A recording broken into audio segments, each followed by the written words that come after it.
Hello friends, शुरुआत करते हैं अपने सबसे पहले टॉपिक। इस आर्टिकल में बात की गई है कि west trade agenda is neo protectionist. मतलब ये आर्टिकल आपका बिजनेस लाइन में आया जो कि द हिंदू ग्रुप का ही है। And this article is very very peculiar about one thing. So rising neo protectionist tendency in European countries और वेस्ट। सो हम ये समझने की कोशिश करेंगे सबसे पहले कि प्रोटेक्शनिज्म होता क्या है, ठीक है। Then what is this new protectionism, ठीक है, और किस संदर्भ में बात की गई है, ठीक है। सो सर, प्रोटेक्शनिज्म एक टूल है इंटरनेशनल ट्रेड में, जिसको हिंदी में संरक्षणवाद भी बोलते हैं।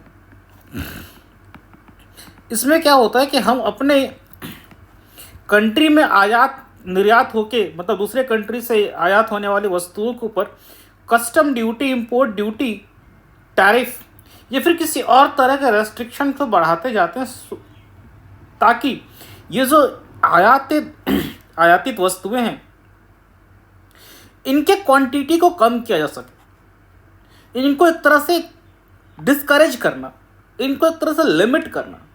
यह प्रोटेक्शनिज्म पॉलिसी का मुख्य ऑब्जेक्टिव होता है। और इसका मेन एम क्या होता है सर? एम ये होता है कि आपके जो डोमेस्टिक इंडस्ट्रीज़ हैं, आपके जो घरेलू इंडस्ट्रीज़ हैं, उनको प्रोटेक्ट करना। सो कई बार ऐसा होता है कि आपकी जो घरेलू इंडस्ट्री हैं वो अभी बहुत अच्छे से विकसित नहीं हो पाई हैं। सो उनका जो वैल्यू चेन है, उनका जो इफ़िशेंसी है वो बहुत अच्छी नहीं है। सो कॉस्ट ऑफ प्रोडक्शन, अब एक घरेलू इंडस्ट्री का जो कॉस्ट ऑफ प्रोडक्शन है वो हाई होता है, और ऐसे केस में कॉस्ट ऑफ प्रोडक्शन हाई होने के कारण आपकी जो डोमेस्टिक इंडस्ट्री है वो compete नहीं कर पाती मार्केट में। सो मार्केट में compete नहीं कर पा रही है जो इम्पोर्टेड गुड्स हैं, तो क्या उसका तरीका ये है कि इम्पोर्टेड गुड्स के ऊपर टैरिफ, जो अपन ड्यूटी लगाते हैं, कर लगाते हैं, उस कर को बढ़ा दें, ताकि ये वाला जो अपना घरेलू प्रोडक्ट है और ये दोनों का दाम बराबर हो जाए। यार कई बार तो ऐसा किया जाता है कि टैक्सेस इस तरह इतने बढ़ा दिए जाते कि इनका रेट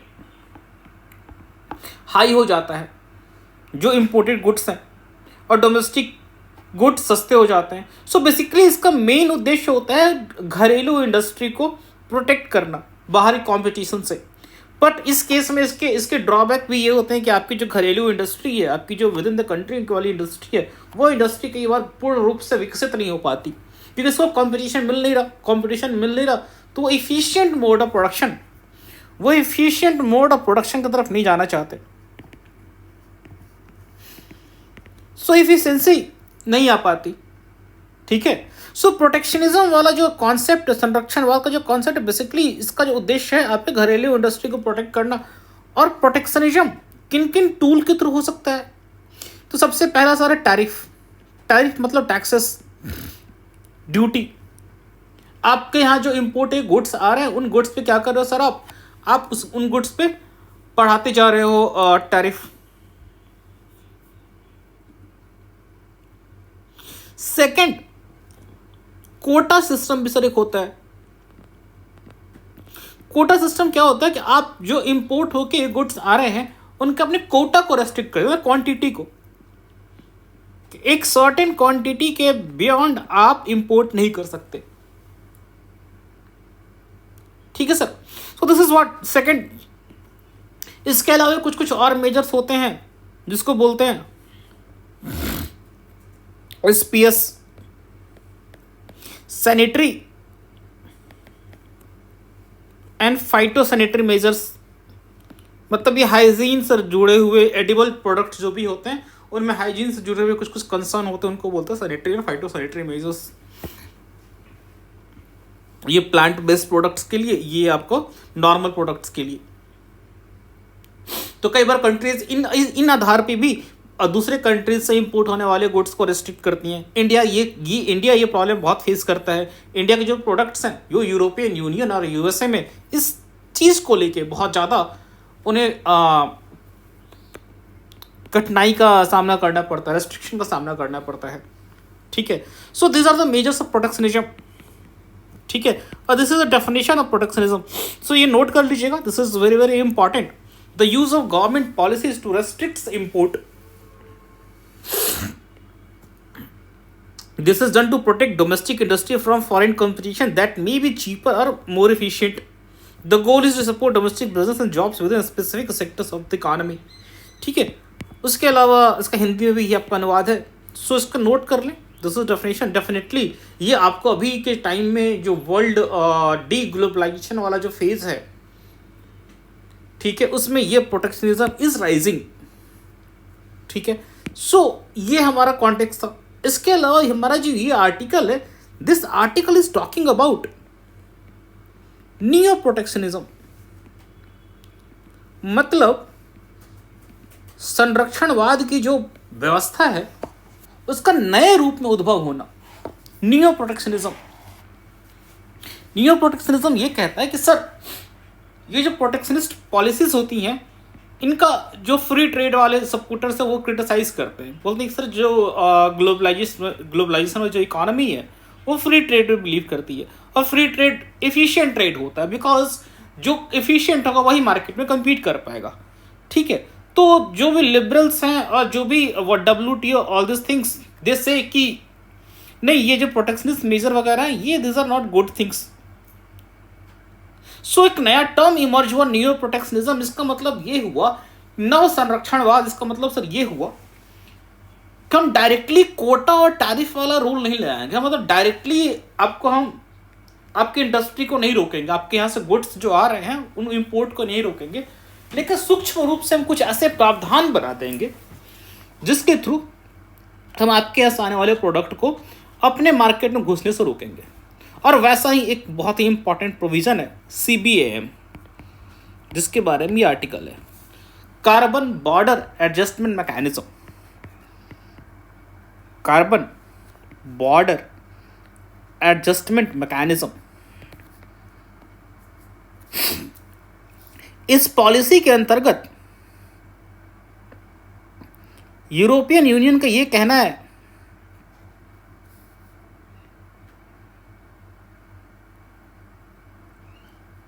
इस पॉलिसी के तहत यूरोपियन यूनियन का ये कहना है कि भाई साहब, हमने अपने यहाँ एक पॉलिसी अपनाया कि मिनिमम कार्बन, हमारे जो भी इंडस्ट्री हैं इनको मिनिमम कार्बन एमिट करना है.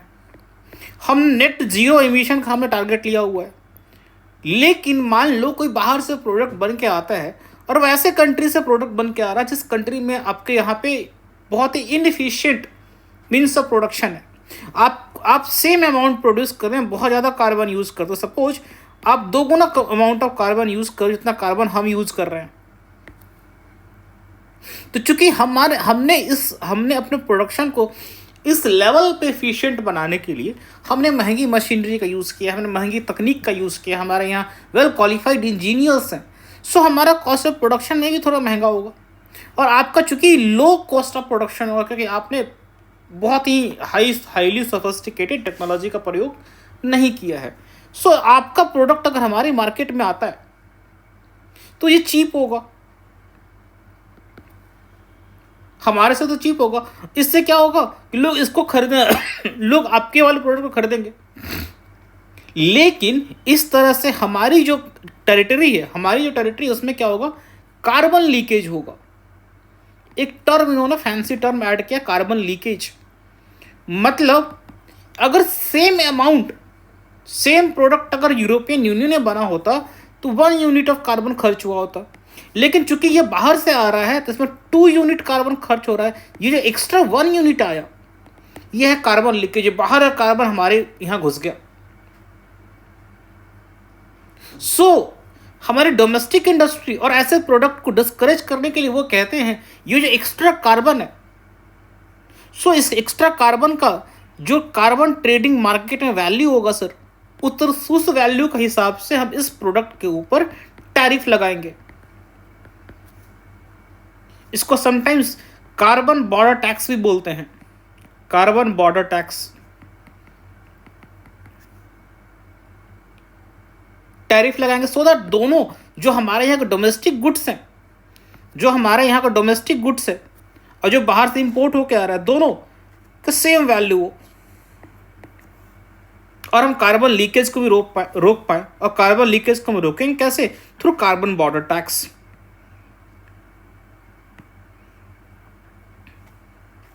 ठीक है। और उनका कहना है कि देखो हमारा मेन कंसर्न इन्वायरमेंट। हम इन्वायरमेंटल कंसर्न को लेके हम ये सारा अपना carbon border tax, carbon border adjustment mechanism हम लेके आए हैं। ठीक है, तो ये रही मुख्य बात।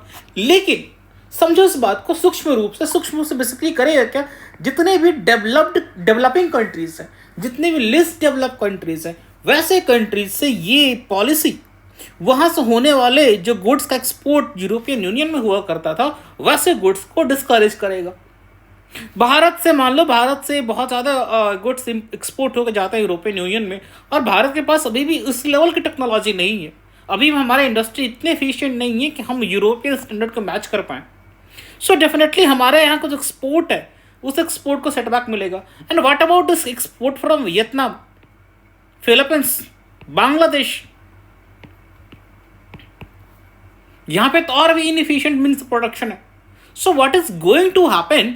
ये जो डेवलपिंग कंट्रीज हैं, लिस्ट डेवलप कंट्रीज, जो वहां से एक्सपोर्ट को बहुत बुरा इस पर इम्पैक्ट पड़ेगा। And this is what author is trying to say. एक तरह का ये जो मेजर है, ये नियो प्रोटेक्शनिस्ट मेजर है।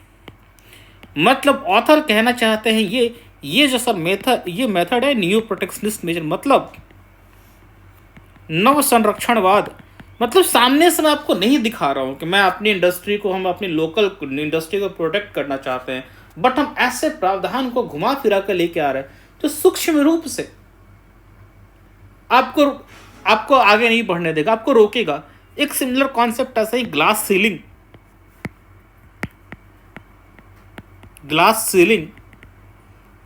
मतलब बीच में ग्लास लगा दिया ताकि आपको लगे कि हम आर पार जा सकते हैं, लेकिन बीच में ग्लास है, वो आपको रोक भी लेगा। दिस इज व्हाट ग्लास सूक्ष्म रूप से आपको एक बैरियर है। This is what author is talking about. And author is saying कि how this is going to impact. ये जो वेस्टर्न कंट्रीज हैं, ये डबल स्टैंडर्ड मेंटेन करते हैं। जब इंडिया ने अपना आत्मनिर्भर भारत पॉलिसी लेके आया, सो दे स्टार्टेड सेइंग कि भाई India is adopting protectionist measure. दो started saying India is adopting protectionist measure because India का आत्मनिर्भर भारत, self reliant India, this is going to impact the entire industry, and it is having very serious repercussion.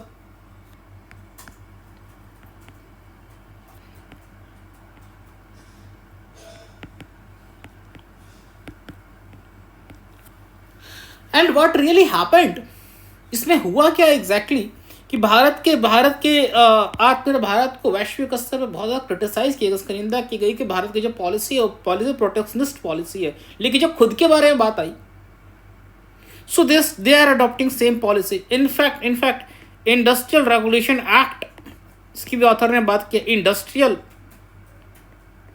Industrial regulation act of USA. इस act के तहत USA ने प्रावधान बनाया कि हमारे यहाँ भी जो क्लीन एनर्जी है, जो भी क्लीन एनर्जी के प्रोडक्शन में हम जो भी कंपोनेंट वगैरह यूज करेंगे, that component will be made in America. So this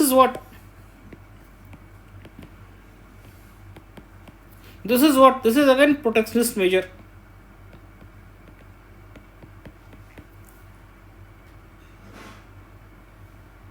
और इस चीज को काउंटर करने के लिए यूरोपियन यूनियन ने एक नई पॉलिसी लेकर आई है, न्यू इंडस्ट्रियल ग्रीन डील।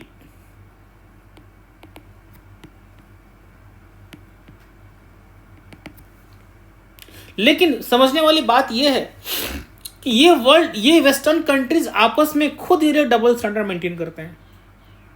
जहां तक इंडिया के आत्मनिर्भर भारत की पॉलिसी की बात है, इंडिया की पॉलिसी ये नहीं कह रही है कि हम प्रोटेक्शनिस्ट हो रहे हैं, ना ही हम इंपोर्ट सब्स्टिट्यूशन की तरफ जा रहे हैं। हम उनकी एरियाज में अपनी क्षमता को विकसित करना चाहते हैं, जहां पे लगता है कि हम क्राइसिस वाले सिचुएशन में हमें इन चीज़ों की सप्लाई मिलनी मुश्किल होगी। जैसा कोविड-19 की सिचुएशन में इंडिया रियलाइज्ड अगर ग्लोबल वैल्यू चेन डिसरप्ट हो जाए, जो की एरियाज हैं वहाँ पे we will have such issues like API. API is integral for manufacturing medicine.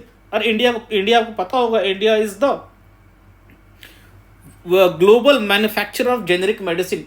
और मेडिसिन बनाने में एपीआई ही बेस होता है, जिसकी बेस पे active pharmaceutical ingredient API base होता है।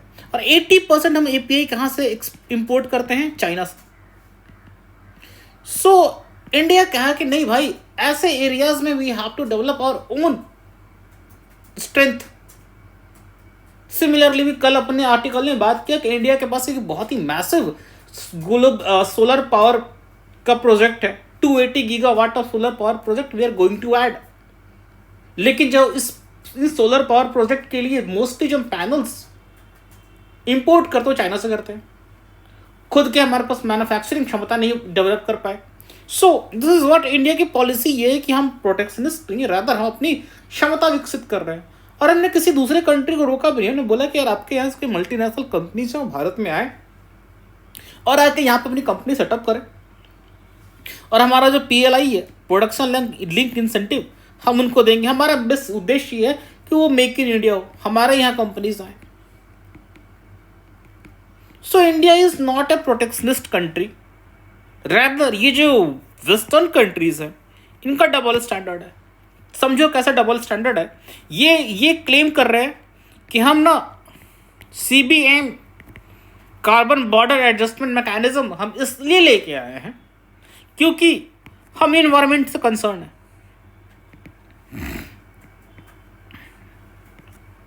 सब पहली बात ये कि सर एक बात बताओ, एटमॉस्फेयर में कार्बन आपके यहाँ से रिलीज हो कि एटमॉस्फेयर में कार्बन इंडिया से रिलीज हो, सर ऊपर जाकर तो सेम ही इम्पैक्ट आना है।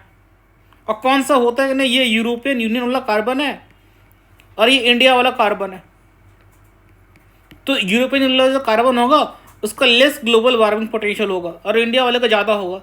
ऐसा तो नहीं होता। तो सर जो आप जो कह रहे हो कार्बन लीकेज का कॉन्सेप्ट, सर कार्बन लीकेज का कॉन्सेप्ट सर मान लो यहाँ भी प्रोड्यूस और आपके नहीं भी जा रहा, वो कार्बन जो इन्वायरमेंट में इमिट हुआ वो तो ओवरऑल आपके ऊपर भी इम्पैक्ट आना है। ये तो सिर्फ आप ऐसे इलॉजिकल बात कर रहे हो कि कार्बन लीकेज वहाँ का पूरा अर्थ, इंटायर अर्थ इज यूनिफाइड। पूरा जो एटमॉस्फेयर हमारा है वो यूनिफाइड एटमॉस्फेयर। आप कहीं भी कार्बन रिलीज करोगे तो पूरा एटमॉस्फेयर में कहीं भी जाएगा। दूसरा पॉइंट कि आप सबसे पहली बात कि अगर कोई country developing countries, list developing countries अगर हाईली इफिशिएंट वे में कार्बन को रिड्यूस नहीं कर पा रहा है, उनका कार्बन इमिशन की इंटेंसिटी हाई है, वो इसलिए है कि उनके पास टेक्नोलॉजी नहीं है, उनके पास फंड नहीं है, उनके पास R&D नहीं है। और यूएनएफसीसी के अंतर्गत हमने COP, I think COP 17 and it's COP 2010 में we created green climate fund GCF। इसके अंतर्गत ये हमारा गोल था कि every year we will add $100 billion, this was our goal. और ये डेवलप्ड कंट्री को देना था। भाई साहब ने कितने पैसे दिए हैं? 10% पे नहीं, वो हर साल देना था। और you are not giving even 10%। जब इसमें पैसा आएगा नहीं तो पैसा जाएगा कैसे? कैसे इन डेवलपिंग कंट्री जिनके ऊपर आप टैक्सेशन सिस्टम लगा रहे हो, कैसे ये कोप अप करेंगे इन चीज़ों से? So this is the biggest concern. So it shows कि आपका जो इंटेंशन है सर, वो intention is not what you are trying to do. आपका इंटेंशन कहीं ना कहीं न्यू प्रोटेक्शनिज्म है, नव संरक्षणवाद की तरफ। आपके ये जो सारे एक्टिविटी उसी तरफ इंगित करती हैं। So what India should do, what global should do? Definitely we should challenge, we should take up this issue in WTO। लेकिन दुख की बात है WTO भी अपने आप डिसफंक्शनल है। सो विद टाइम स्लोली हमें अपनी इंडस्ट्री को उस लेवल पहुंचाना होगा जहां पे हम compete कर सकें। और ये जो कार्बन बॉर्डर सब वगैरह है, जिस तरह से नव संरक्षणवाद को बढ़ावा दिया जा रहा है, हमें उससे अपना काउंटर ढूंढना पड़ेगा। So this is the your first article. Let's move to second article. Coming to the next article. इस आर्टिकल में मेन इशू ये है कि अभी केरला गवर्नमेंट गई सेंटर के पास, बोली हमको उधारी चाहिए क्योंकि हमारे यहाँ फाइनेंशियल मिसमैनेजमेंट, पैसे की जरूरत है। एंड सेंट्रल गवर्नमेंट बोल रही कि नहीं, हम तुम्हें उधारी नहीं लेने देंगे। ऐसा क्यों है सर? क्योंकि आर्टिकल 293 के तहत एक प्रावधान है कि कोई भी state government can raise capital, मतलब बोरो मनी, उधारी पैसा उठा सकती है। लेकिन again same article gives power to centre also.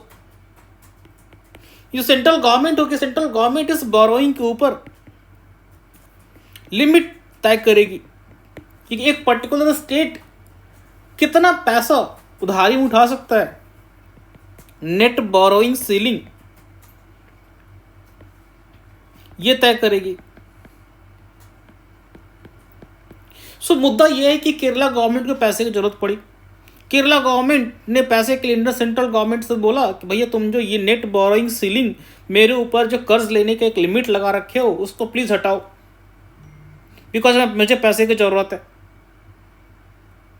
और केरला का आर्गुमेंट ये है कि भाई तुम इस तरह मेरे साथ नहीं कर सकते, बिकॉज कि ये हमारा एक संघीय ढांचा है। We are a federal country. और फेडरल प्रिंसिपल में एक और सबसे बड़ी बात हुआ फिस्कल फेडरलिज्म, मतलब वित्तीय संघवाद। सो ये एक स्टेट का अधिकार होना चाहिए, एक स्टेट की स्वायत्ता होनी चाहिए, एक स्टेट की वित्तीय स्वायत्ता होनी चाहिए कि मैं कितना पैसा मुझे कर्ज लेना है, उधार लेना है, ये मैं डिसाइड करूंगा, सेंटर डिसाइड नहीं करेगा।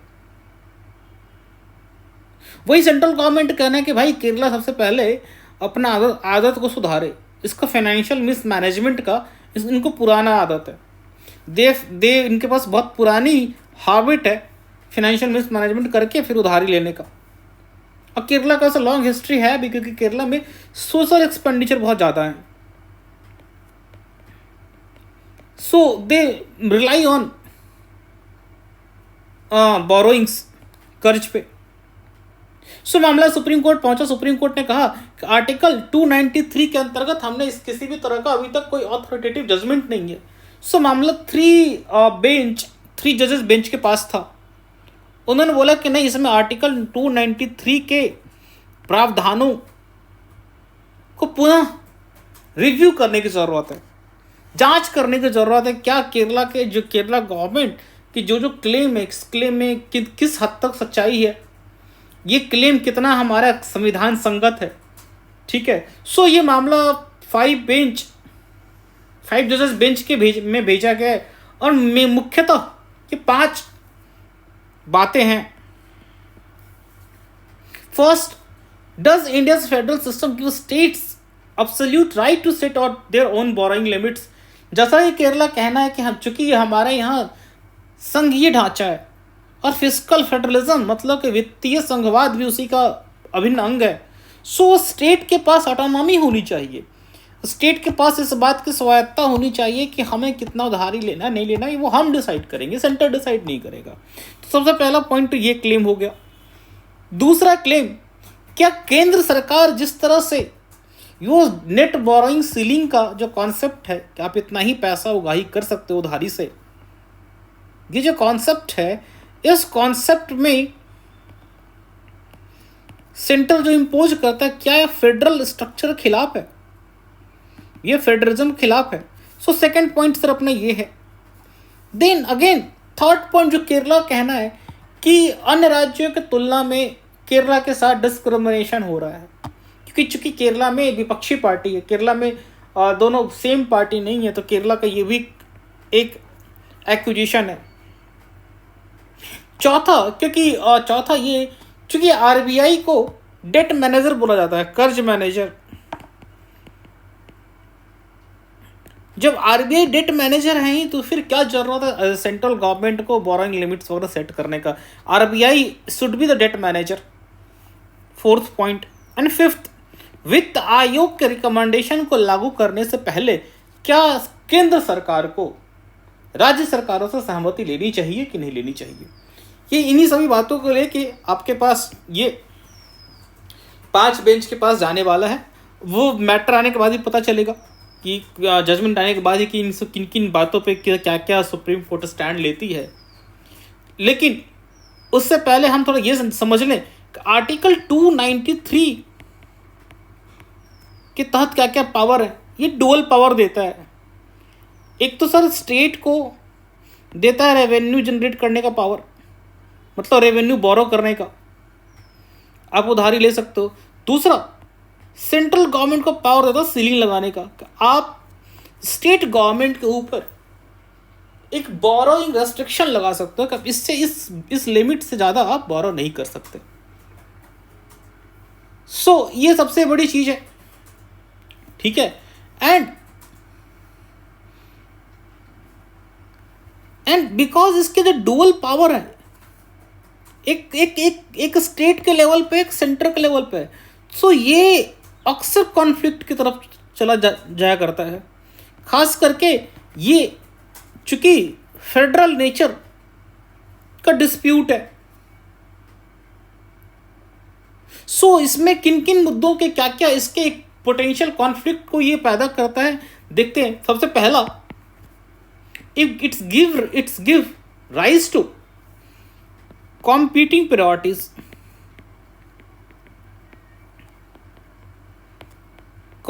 priorities। मतलब कि केंद्र सरकार हो सकता है, केंद्र सरकार दिमाग में ये बात हो कि नेशनल डेट, जो राष्ट्रीय स्तर पे जो कर्ज है, महंगाई,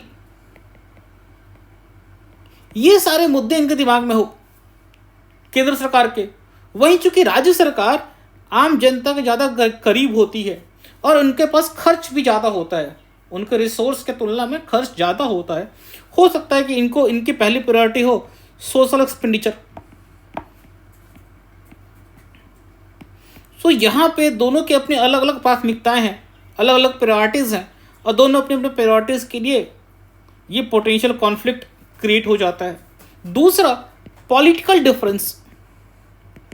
आर्टिकल 293 का जो प्रोविजंस है, इसके साथ सबसे बड़ी समस्या ये होती है कि अगर दोनों पार्टी अलग अलग है और दोनों पार्टी अपोजिट विंग से हैं, तो अब ये प्रॉब्लम बहुत ज़्यादा सीवियर हो जाता है, जैसा कभी केरला वाले केस में हो रहा है। And third, one size fits all.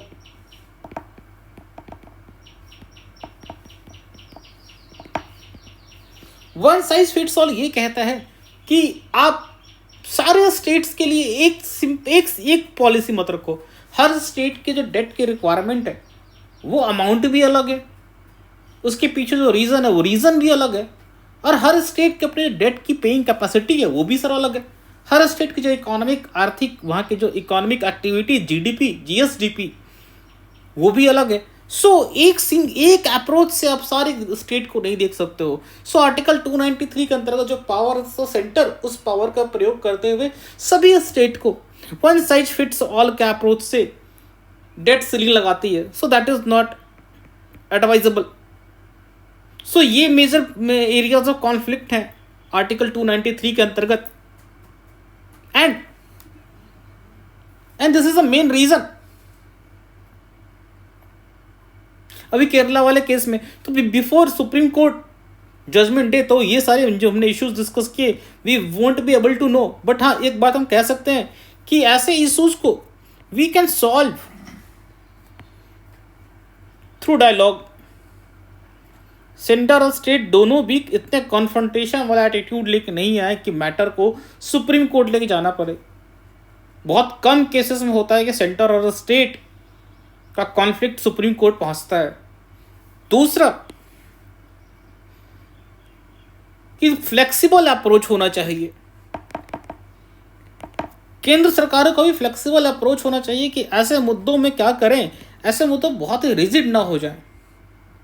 This should be flexible, और रैदर ऐसे मामलों में एक इंडिपेंडेंट बॉडी को सिचुएशन को असेस करके रिकमेंडेशन, या फिर ये पूरा पावर जैसे लाइक आरबीआई या फिर फाइनेंस कमीशन, ऐसे बॉडीज को पावर दें कि भैया आप डिसाइड करो नेट बोरोइंग का लिमिट क्या होना चाहिए। सो दिस इज द आर्टिकल, ठीक है। एंड अनलेस जब तक अपना सुप्रीम कोर्ट का जजमेंट नहीं आएगा तब तक we will not be able to clear वो जो 5 हमने पॉइंट डिस्कस किए उस पर क्या क्या स्टैंड होगा, ठीक है। So let's move to the third article.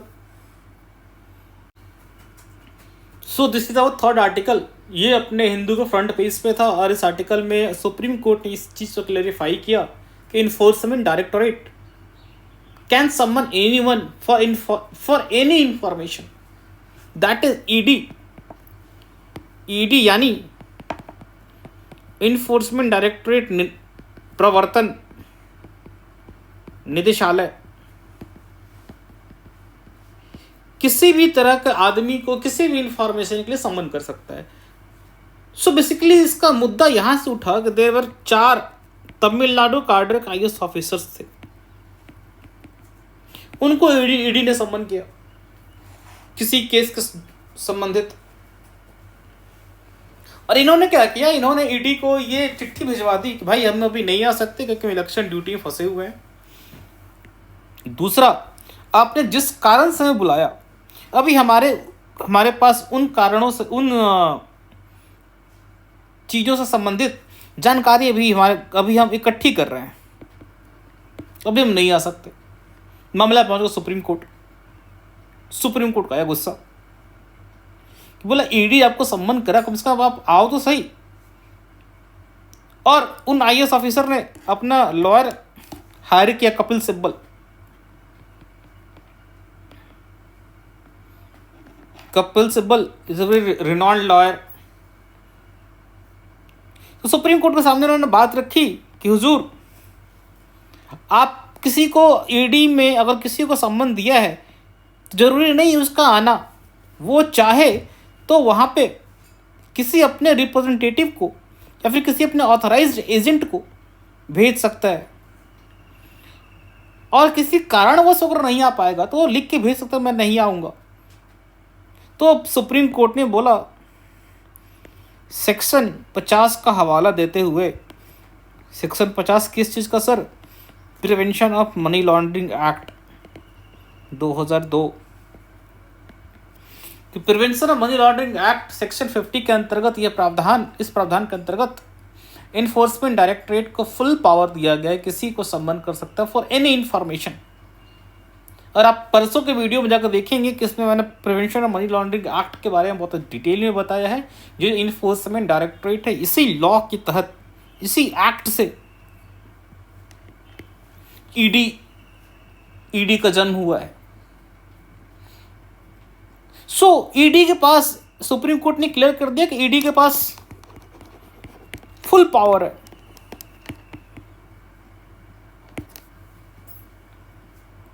So but इसका मतलब ये नहीं है कि ईडी इन पावर का मिसयूज करेगी। It has to be enjoyed reasonably, मतलब इनके पास रीजनेबल ग्राउंड होना चाहिए किसी को सम्मन करने का। सेकंड, आप किसी को सम्मन कर रहे हो तो उनके पास राइट टू लीगल काउंसिल होगा, मतलब आप अपने लॉयर को साथ में रख सकते हो और उसके साथ आप कानूनी सलाह ले सकते हो।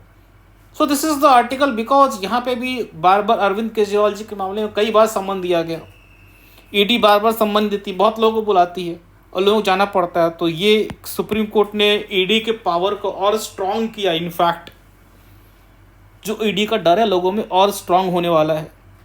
सो this is your third article. आ गया। So second article, this article is about Baba Ramdev Patanjali. मुद्दा इसमें क्या है कि बाबा रामदेव ड्यूरिंग कोविड एक अपना प्रोडक्ट लेकर आए थे जिसका नाम भी ना बहुत शानदार रखा था, कोरोनिल।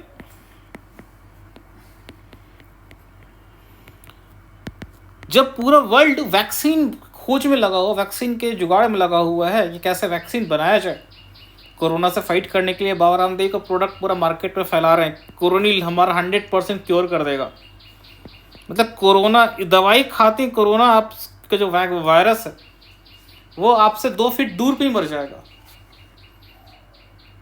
और सबसे इम्पॉर्टेंट बात, सुप्रीम कोर्ट को इस बात से गुस्सा है कि भैया बाबा रामदेव इस तरह का दुष्प्रचार करते रहे, ये लोगों को भ्रमित करने वाला एडवर्टाइजमेंट देते रहे और सरकार चुप रही। सो यहाँ पे 2 बड़ा मुद्दा है। एक तो सर ये कि बाबा रामदेव ने भ्रामक मिसलीडिंग ऐड दिया। एक तो पब्लिक हेल्थ क्राइसिस का सिचुएशन है और पब्लिक हेल्थ क्राइसिस वाले सिचुएशन में आप मिसलीडिंग एक्ट दे रहे हो। सेकंड मुद्दा ये है कि सरकार फिर क्यों चुप रही? वाई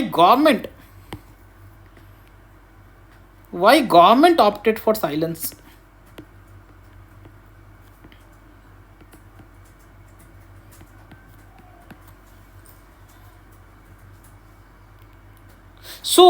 सबसे पहली बात लीगल प्रोविजन देखें, कानूनी प्रावधान। भारत में drugs and magic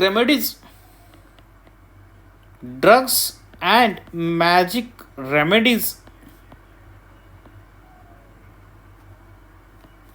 objectionable advertisement act 1954 के तहत किसी भी तरह का भ्रामक विज्ञापन देना कानूनी रूप से अवैध है। किसी भी तरह का फॉल्स, किसी भी तरह का बढ़ा चढ़ा क्लेम करना किसी भी क्यूरेटिव प्रॉपर्टीज के बारे में, टू सेल द प्रोडक्ट, ये सारे के सारी चीजें अवैध है। अब बाबा रामदेव का केस इसी मामले में फंसा और इनफैक्ट बाबा रामदेव ने सुप्रीम कोर्ट ने अपना जवाब भी दाखिल किया है, जिसपे सुप्रीम कोर्ट बहुत खुश नहीं है, बोला कि ये बहुत ही आपने सस्ते में निपटा दिया, आपका जवाब भी मुझे संतुष्ट करने लायक नहीं है। दूसरा पॉइंट ये है कि व्हाट गवर्नमेंट इज डूइंग, ठीक है। व्हाट इम्प्लीकेशन, इन घटनाओं के इम्प्लीकेशन क्या है? सबसे पहला इम्प्लीकेशन सर ये है public trust. Public trust sir 2 level पे। एक तो आप एक ऑर्गेनाइजेशन के तहत पे, आप एक योग गुरु के तहत पे आपने एक स्टैब्लिश किया योगा सिस्टम, और इनफैक्ट आप you made it very popular. आपने स्वदेशी का नाम पे you did so many things, आपको प्रोडक्ट स्वदेशी प्रोडक्ट के नाम पे मार्केट में बहुत अच्छा किया और आपने उस पब्लिक ट्रस्ट का अंतिम में मखौल बना दिया। दूसरा जो इससे बड़ा जो सीवियर कंसर्न वो सर ये है कि आपने पब्लिक ट्रस्ट को उस चीज़ से भटकाया जो एक्चुअल में काम करती है, मतलब लेजिटिमेट मेडिकल ट्रीटमेंट। आपने इस चीज़ से लोग भटकाना शुरू किया, कह रहे यार ये मेडिकल ट्रीटमेंट कुछ नहीं वाला, हमारा कोरोनिल खाओ तुरंत ठीक हो जाओगे, ये क्वारंटाइन वगैरह 2 वीक का इतना मेडिसिन वगैरह ये they can't guarantee. Public trust का इश्यू है। सेकेंड जो गवर्नमेंट का रेगुलेटरी रोल है सर, उसका भी रोल है, उसका भी कंसर्न है कि government as a regulatory body, government का काम है नियंत्रक नियामक होना। Government as a regulatory role में गवर्नमेंट हैज फेल्ड और सुप्रीम कोर्ट को इसी बात से गुस्सा है। This is what implication you can write, और इसको आप एक बड़े पिक्चर में लिख सकते हो। प्रोपेगेंडा मार्केटिंग,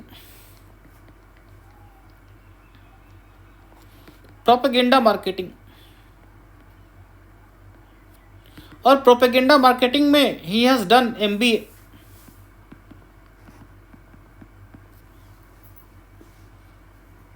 ठीक है, this is the whole our main section. Let's moving to our prelim section. Prelims booster section में जो सबसे पहला आर्टिकल है वो ये कि IMD ने, इंडियन मेट्रोलॉजिकल डिपार्टमेंट ने बोला है कि this time India will face more heat waves. Sir heat waves क्या होता है कि मान लो किसी पर्टिकुलर रीजन में जो नॉर्मल टेम्परेचर, जो वहाँ का normal temperature, normal average temperature जो रहा करता है, उस टेम्परेचर से सडनली आप एक स्पाइक देखोगे, सडनली टेम्परेचर उस नॉर्मल रेंज से बढ़ गया। ऐसे में वहाँ के लोगों को काम करना बहुत मुश्किल हो जाता, दोपहर का सिचुएशन तो बहुत ख़राब हो जाता। इनफैक्ट हीट स्ट्रोक की संभावना बढ़ जाती है, फसल खराब हो जाते, ग्राउंड लेवल ओजोन का फॉर्मेशन होना शुरू हो जाता। ग्राउंड लेवल ओजोन का फॉर्मेशन, प्लीज इसको जरा गूगल पर देखेंगे ग्राउंड लेवल ओजोन क्या होता है। जो आपके प्लांट्स हैं उनको, उनका जो स्टोमाटा होता है वो ओपन क्लोज हो जाते हैं। सब बहुत सारे चीज़ें होती हैं, ठीक है। और आईएमडी कहना है कि चूंकि इस बार का जो एल नीनो है वह एल नीनो इतना स्ट्रांग नहीं है, वीक है, लेकिन इसके बावजूद पैसिफिक ओशियन में this is going to create havoc, because in Pacific Ocean El Nino कमज़ोर तो हुआ है लेकिन ख़त्म नहीं हुआ। So sea surface temperature will rise, sea surface temperature high रहेगा, और सी सरफेस टेम्परेचर का हाई रहने के कारण ये वैश्विक स्तर पे जितने एयर सर्कुलेशन और वाटर सर्कुलेशन होता है उसके थ्रू हीट का एक्सचेंज होता रहेगा। This is going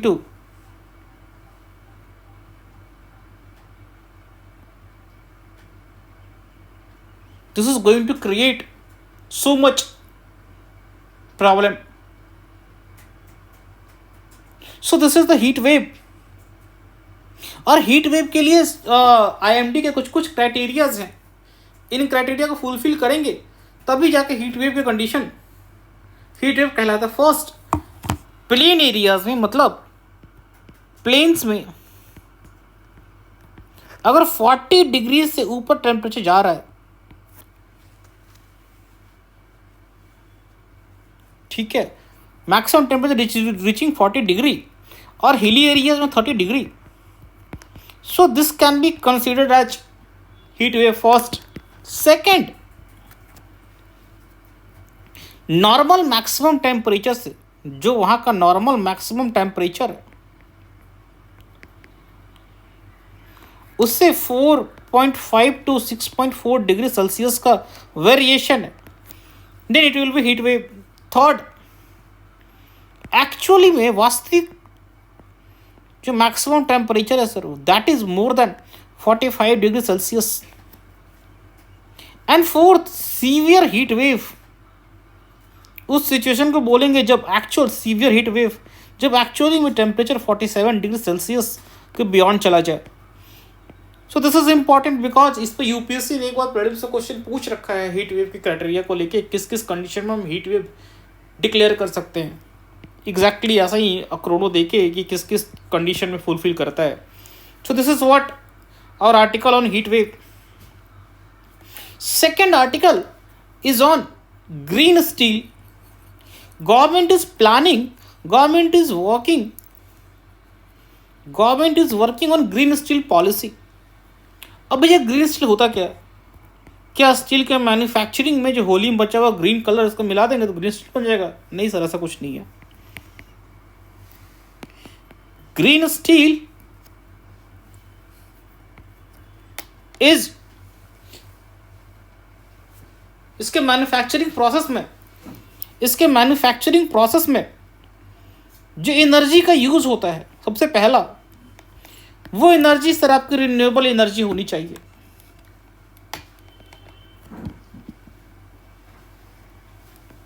second, steel के प्रोडक्शन में we use coke as reducing agent. Coke you know it's carbon, but हम ग्रीन स्टील में क्या करते हैं, हम कोक को यूज ना करके हम हाइड्रोजन को यूज करते हैं। और वो सर हाइड्रोजन भी कौन सा? Green hydrogen. सर वो हाइड्रोजन भी कौन सा? Green hydrogen. We are using green hydrogen as a reducing agent. Third, we are using electric furnace इसमें हम क्या करते हैं कि अभी जितने बस स्क्रैप मेटल्स होते हैं उनको इलेक्ट्रिक फर्नेस हम यूज करके उनसे स्टील के फॉर्मेशन करते हैं।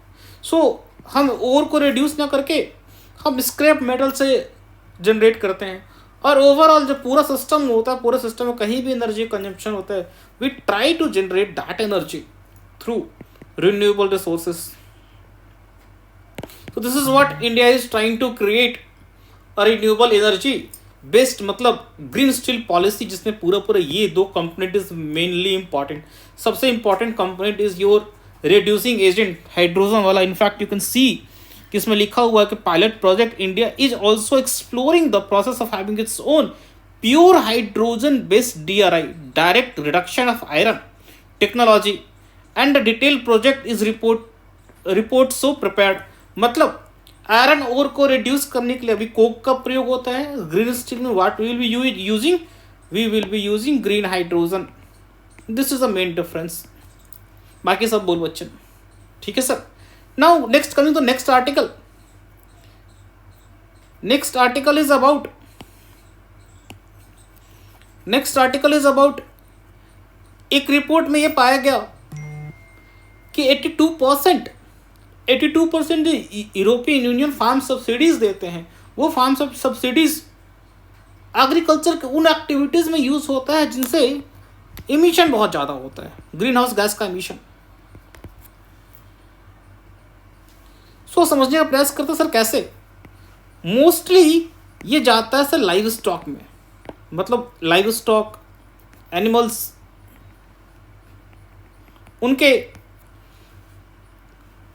उनको सपोर्ट करने के लिए, और live stock rearing, live stock economy. तो जो सबसे बड़ा इंपैक्ट होता है सर वो होता है मीथेन। जितने भी आपके कुछ एनिमल्स होते हैं जिनको बोलते हैं हम रूमिनेटिंग एनिमल्स, जुगाली करने वाले, वो गाय जब खाना खा के इट कीप्स ऑन पुटिंग और उसको डाइजेशन बाद में करती है। सो उनके डाइजेशन प्रोसेस में क्या होता है, जब वो डाइजेस्ट कर रहे होते so they release methane in huge quantity. और सर मीथेन का जो ग्लोबल वार्मिंग पोटेंशियल है GWP is 100 times more than CO2। So first point ये। Second point